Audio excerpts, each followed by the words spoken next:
Dans l'optique de produire une rétrospective et une prospective autour de la notion CEP, un atelier de suivi des activités de coopération dans les zones d'éducation prioritaire se tient ce 17 mai 2022 à Yaoundé sous la coordination du ministère de l'Éducation de base en partenariat avec Plan International Cameroun et l'UNICEF. Les travaux de 2 jours présidés par le secrétaire général auprès du ministère de l'Éducation de base, Adams Daniel Oyono, en lieu et place du représentant du ministre de l'Éducation de base, Laurent Serge Etundingwa, vise à offrir une éducation adéquate, inclusive et de qualité aux enfants vulnérables, en particulier à la jeune fille. C'est exposé au cœur des échanges afin de revenir sur la notion de CEP et de s'enquérir sur sa mise en œuvre en tant qu'instrument de politique publique dans le secteur éducatif. Initialement, une zone d'éducation prioritaire, c'est l'une des zones défavorisées et lorsqu'on mesure le taux de scolarisation.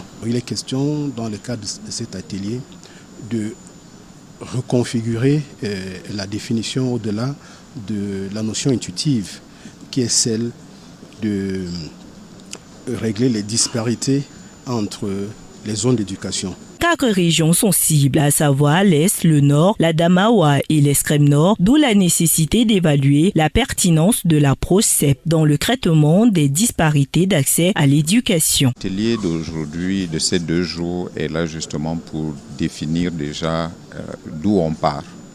Quelle est la situation actuelle, quel est cet état de lieu dont vous faites allusion et quelles sont les actions clés que nous devons mener pour déjà bien cerner le sujet.